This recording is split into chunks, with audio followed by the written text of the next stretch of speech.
Continuamos en la sala 4 TV. De estos aranceles, ¿cuál es la estrategia política o qué papel juegan los aranceles en el juego político?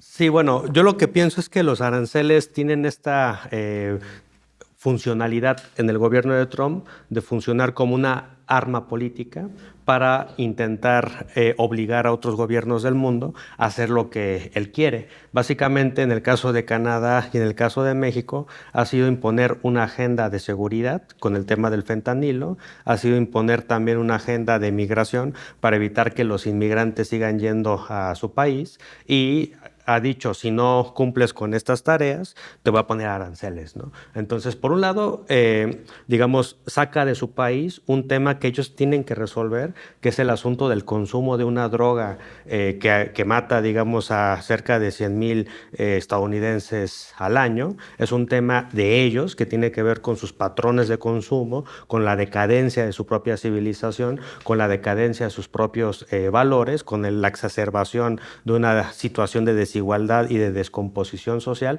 Es un tema de ellos, pero quisiera él decir que el problema es de México, que nosotros, digamos, no controlamos supuestamente el flujo de drogas y que por eso, pobrecitos ellos, ¿no? Se terminan drogando por la falta de control de nuestras fronteras, ¿no? Entonces, por un lado, él, digamos, lleva un problema que es local afuera y culpabiliza al gobierno mexicano. Por otro lado, genera la apariencia en su propio país de que está haciendo algo por resolver un problema complejo, echándole la culpa a México, echándole la culpa a Canadá, también a China, porque resulta que en el tema de fentanilo también incorporan a China en esta narrativa de culpabilidad. Y tercero, el tema de la migración, también ellos culpabilizan a México porque sigue el flujo de inmigrantes, pero no se dan cuenta y eso oculta, digamos, mistifica las causas de la migración, que básicamente tiene que ver con la falta de crecimiento económico, de desarrollo, de bienestar en Centroamérica y en el propio México. Eso ha hecho que se expulsen, digámoslo así, fuerza de trabajo que busca mejores condiciones laborales y por eso se van. Y mientras no se atiendan las causas de la migración, va a seguir esta migración. Entonces yo lo que veo es que la política de aranceles es también una política ideológica, una política de chantaje. Juega todo el tiempo Donald Trump con una ambigüedad estratégica de que te pongo aranceles, pero a la mera hora siempre no. Te voy a poner otra vez aranceles, pongo la acción ejecutiva, pero le escucho a Claudia y entonces ya evito poner aranceles. Entonces, me parece que esa es la estrategia de Trump, jugar con una especie de violencia psicológica con todos los gobiernos. Pero en el caso de Claudia, me parece que la respuesta ha sido muy buena. Ha sido ella, la verdad, una gran jefa de Estado que no se ha dejado llevar por sus impulsos. Por ejemplo, cuando se anunció el tema de aranceles, ella dijo, vamos a nosotros tener cabeza fría, vamos a tener respuestas arancelarias y no arancelarias, pero primero tenemos que tener una llamada el jueves. Y justo cuando pasó eso, Trump decide postergar la aplicación de los aranceles. Y bueno, creo que si comparamos a Claudia y a Justin Trudeau, cómo ha gestionado esto, la verdad es que Claudia se lo lleva de calle, ha sido mucho mejor, mucho más estratégica, ha mostrado mesura, pero al mismo tiempo también ha mostrado mucha dignidad defendiendo al pueblo de México. Entonces yo creo que la respuesta de ella ha sido ejemplar y estoy seguro que en algunos años se va a estudiar en algunos manuales de ciencia política, de economía, sobre cómo lidiar con un mandatario autoritario y precisamente cómo defender la dignidad de todo un pueblo. Así es, sí, las labores de diplomacia son básicas en este momento, pero sí yo quiero retomar un poco lo que ha dicho Trump en sus discursos, ¿no? El miércoles pasado, si no me equivoco, en su discurso ante el Congreso estadounidense, pues dice, a ver, sí, México y Canadá tienen que hacer más. Es decir, delegando una responsabilidad que también tiene que ver con una administración estadounidense, ¿no? Y por otro lado, siempre será, ¿no?, la migración, como ya retomó Josafat, la migración siempre es el chivo expiatorio, ¿no? Y siempre, digamos, las personas migrantes son las que tienen culpa de que haya desempleo, de que haya delincuencia, de que la economía esté detenida de un país determinado, ¿no? Cuando en realidad, como bien señalaba Josafat, pues en realidad la migración son consecuencias de esa desigualdad exacerbada que ha generado el capital y que genera precisamente la acumulación capitalista que hemos vivido pues en los últimos siglos, ¿no? Entonces, en este momento, insisto, estamos en una redefinición de qué va a ser, digamos, la economía en este momento, pero también es importante señalar que el discurso de Trump sí viene, digamos, con una carga, ¿no? De decir, a ver, yo voy a imponer esto en la medida de que tú me des algo, ¿no? A cambio, entonces yo podré detener mi política arancelaria o no. ¿Qué es lo que anuncia Trump, ¿no? Para el 2 de abril, fecha clave, voy a anunciar aranceles no solamente para México, para Canadá ni para China. Va a ser para todos los países y ahí lo que se explicaba, ¿no? en estas mañaneras, ¿no? Es precisamente esa política de reciprocidad que tiene Trump. Es decir, si un país me impone a mí aranceles, yo le voy a imponer en la misma medida, ¿no? En este momento, en México, digamos, tendríamos digamos, un buen panorama, ¿no? Sin cantar victoria, porque eso no podemos hacerlo en este momento. Pero lo que decía la presidenta Claudia Sheinbaum, ¿no? Por ejemplo, es México no cobra ningún tipo de arancel a las importaciones de Estados Unidos, ¿no? Entonces, en esa política de reciprocidad se vislumbra un panorama favorable. Pero lo que yo sí quisiera poner así, puntualizar, es que no podemos ganar victoria. Creo que sí tenemos que seguir señalando desde este gobierno cuál va a ser, digamos, nuestra política a nivel interno, ¿sí? Y esto sí, digamos, es muy importante porque como lo vemos desde 2018, la política nacional ha cambiado diametralmente, ¿no? Y eso ha sido muy positivo.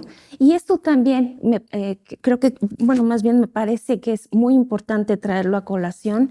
Esta visión que tenía Andrés Manuel desde el 2006, ¿no? De fortalecer la economía nacional, de invertir en infraestructura, de generar nuestra soberanía, tanto energética como alimentaria, ¿no? Que es sumamente crucial para dejar de ir dependiendo económicamente de este país que pues se pinta como, y se sigue pintando, ¿no? Como la potencia mundial desde 1945, ¿no? Entonces sí es importante, digamos, retomar las riendas del país con una visión mucho más nacional, mucho más patriota. Y en este sentido de lo que han comentado, ¿no? Que bueno, Trump es muy nacionalista y quiere que los demás también lo sean. Pero ¿por qué utilizar esto de tú bajas en la frontera, pones más seguridad porque el problema eres tú, México, que traficas el fentanilo o ¿cómo se llaman? Los precursores, ¿no? O sea, ¿por qué si Estados Unidos sabe que es un problema de él, por qué usa los aranceles como chantaje político si lo que quiere es que seamos independientes, ¿no? O él independizarse? Creo que por un lado tiene que ver con la estrategia de legitimación que él quiere impulsar en su gobierno, diciendo que el problema no es de ellos, es nuestro, y es, digámoslo así, una estrategia para eludir su responsabilidad de algo que ocurre dentro de sus fronteras, ¿no? Entonces es decir que el problema de decadencia que están teniendo en estos momentos es culpa de nosotros, de México, Canadá y del mundo entero, que se aprovecha de la buena voluntad de los Estados Unidos, cuando en la realidad Estados Unidos ha sido el país imperialista, saqueador del mundo entero, dinero en diferentes contextos, y creo que esta estrategia además es una estrategia de tipo imperialista. Es decir, lo que está haciendo Estados Unidos con los aranceles es obligar a los diferentes países a hacer lo que ellos quieren. Es una forma de establecer un tipo de dominación en otras soberanías, intentando pisotear. Y por ejemplo, en el caso de Canadá, constantemente se ha dicho que quieren que Canadá se incorpore como el estado número 51. En el caso de México, lo que ellos quieren hacer es que México ponga aranceles a China para que se genere una área, digamos, controlada por ellos, donde el capital chino se vaya de México, pero también la misma política la van a establecer con cada uno de los países latinoamericanos, donde China en la actualidad ya es el primer socio comercial. Allá en el CIDE precisamente hubo un evento el día de ayer, hoy también hay un evento sobre la integración económica latinoamericana, y precisamente los datos eran muy interesantes sobre cómo en 10 años Estados Unidos pasó de ser el primer socio comercial de prácticamente toda la región a China.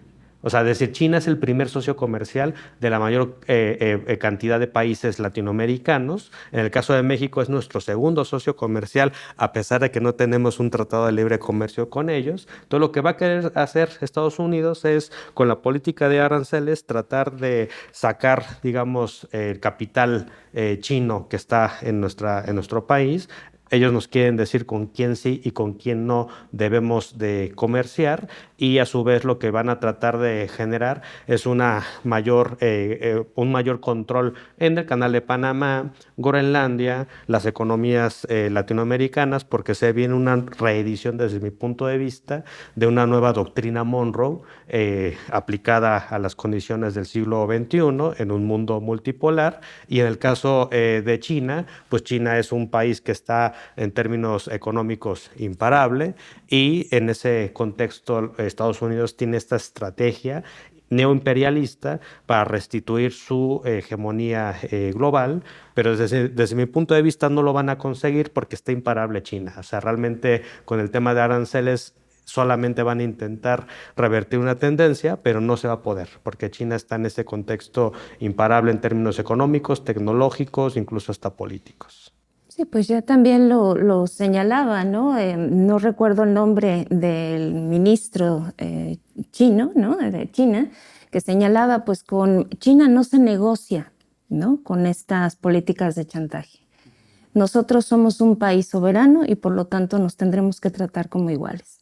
En el momento en que China impone también aranceles a Estados Unidos, se declara una guerra a nivel económico. Pero sí dejó entrever, ¿no? En ese discurso combativo de decir, pues podemos llevarnos políticamente bien, pero si esto es una guerra declarada, también le entramos, ¿no? Entonces, ese tono beligerante que tiene China como una potencia es porque precisamente sabe que todo su comercio, que básicamente abarca a todo el mundo entero.